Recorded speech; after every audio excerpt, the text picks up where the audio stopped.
ناظرین گرامی، دنیا جس ترقی کے ساتھ اور انسان سائنس کے مختلف منازل کو طے کرتے ہوئے جس اونچائی پر پہنچ رہا ہے، لیکن وہاں جا کر کے اپنی حقیقت کو بھول جاتا ہے۔ وہ کیا تھا، کیا بن چکا ہے، اس کے بننے کے بعد اس کو کس کا شکر ادا کرنا تھا، یہ سب کچھ وہ اپنے انانیت میں، غرور میں یا پھر اپنی ناشکری میں بھول جاتا ہے۔ ڈاکٹر امتیاز عبدالقادر میں وہاں اکیلا نہ تھا کہ نام سے ایک بہترین مضمون لکھتے تھے۔ سنا تو لگا کہ اس میں مجھے بھی اور آپ کو بھی انہوں نے شامل کیا ہے، تو سوچا کہ وہ تفصیلات آپ لوگوں کے سامنے رکھوں۔ اس سے پہلے جو لوگ میرے چینل پر نئے آئے ہیں ان سے درخواست ہے کہ وہ چینل کو سبسکرائب کریں اور بیل آئیکن کو ضرور پریس کریں۔ انہوں نے لکھا کہ پانی کے قطرے سے جو سفر شروع ہو کر سکرات و افلاطون تک منتج ہوتا ہے، اس کی اجمالی تصویر سورۃ الاعلیٰ کی ابتدائی آیات میں کھینچی گئی ہے۔ وہ آیات تقدیر کی بہترین تعبیر ہے۔ میں بھی اس کہانی کا حصہ ہوں۔ حال ہی میں میری کہانی منظر پر آئی، ایک انکہی کہانی جو کہ ہم سب کی کہانی ہے۔ میں جس دور سے گزرا، کروڑوں اربوں انسان اس دور سے گزرے ہیں۔ ابتدائی آفرینت سے صبح قیامت تک ہر انسان ایسے ہی تشکیل پاتا ہے، لیکن میری متجسس طبیعت اس طاقت کی کھوج میں رہی جس نے مجھے اس دنیا میں بھی اکیلا نہ چھوڑا، میری ہر ضرورت پوری کی۔ میں ضعیف تھا، لاچار تھا، بے بس تھا، والد کا شفیق سایہ نہ تھا۔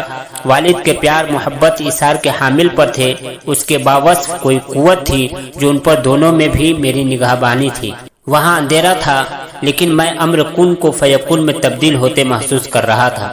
شروع میں بس پانی کا ایک قطرہ تھا، میری طرح انگنت قطرے اور بھی تھے، لیکن تخلیق کے لیے میرا ہی انتخاب ہوا۔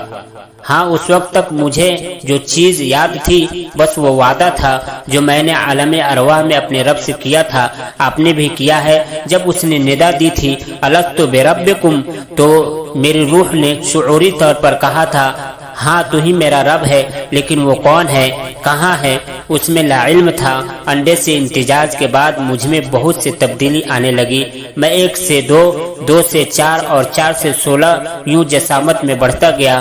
ہر 4 مہینے میں ایک اس مرحلے پر آ کر ضائع ہو جاتا ہے، لیکن میں ان 3 میں سے ایک تھا جو بچ گیا اور اپنا سفر جاری رکھا۔ اب میرا نام بدلتے گئے، الگ الگ طرح کر کے انتقال مکان کر کے بیزدانی کی جگہ رحم میں جا ٹھہرا۔ ہجرت اس مرحلے پہ میں سہما ہوا بھی تھا اور متجسس بھی۔ میں خیالوں میں ہی مگن تھا کہ ایک جھلی نے مجھے اوڑھ کر حفاظت حصار میں لے لیا، اور پھر اس کا نام الگ الگ طرح کے حصے میں سائنسی طور پر یاد کیا جانے لگا۔ پناہ مل گئی تو بھوک ستانے لگی تھی۔ خوراک کی جستجو میں ہی تھا کہ جھلی کے ساتھ ایک بیگ عاملہ جس سے مجھے کھانا، پانی اور آکسیجن ملنے لگی۔ معلوم پڑا کہ اس بیگ کو ایک اور نام ہے جس کو الگ انداز میں سنا جاتا ہے اور کہا جاتا ہے۔ میں حیران تھا کہ میں جو سوچتا ہوں وہ فوراً ہو جاتا ہے۔ اب تک مجھے وجود میں آئے ہوئے 4 ہفتے گزر چکے تھے۔ میرے بے نشان و گمنام وجود میں 2 حلقے پڑنے لگے تھے جن کی ذریعہ روشنی میرے وجود میں داخل ہو رہی تھی۔ اس روشنی میں مجھے نظر آیا کہ ایک میرا چہرہ بھی ہے۔ میں اپنے وجود کو محسوس کر رہا تھا، لیکن پھر بھی آس پاس کا سناٹا ہراساں کر رہا تھا۔ ابھی سوچ ہی رہا تھا کہ اس کو کیسے دور کروں کہ مجھے دھک دھک کی آواز آنے لگی۔ میں ارد گرد دیکھنے لگا، اس ساز کا کرساز کون ہے؟ تب میری نظر اپنے سینے پر پڑی جہاں ایک چھوٹا سا گوشت کا لوتھڑا دھڑک رہا تھا۔ یہ وہ مرحلہ تھا جب ہر سال ہزاروں دن اس مرحلے پر وقت پر نہیں دھڑک پاتے، اور پیچیدگیوں کی وجہ سے ان کی دھڑکن کا سانس بے ربط ہو جاتا ہے۔ میری دل کی دھڑکن بہت نظم سرگرم تھی، لیکن ابھی تک مجھے یہ سمجھ نہیں آ رہا تھا کہ کون تھا جو میری مضطرب و تنہا وجود کو تسلی بخش رہا تھا۔ 1 ماہ گزر چکا تھا اور میری جسامت چاول کے ایک دانے میں جتنی ہو چکی تھی۔ سلسلہ روز و شب جاری تھا۔ اگلے 1 مہینے میں میرے وجود میں 2 چھوٹے چھوٹے بازو، ٹانگیں ظاہر ہونے لگی تھی۔ کچھ عرصے بعد میرا دماغ بھی خلق ہوا۔ میں سوچ رہا تھا، محسوس کر رہا تھا، اس احساس کو یاد رکھ سکتا تھا۔ یہ مہینہ ختم ہوا تو میرے پاس دماغ تھا، دل تھا،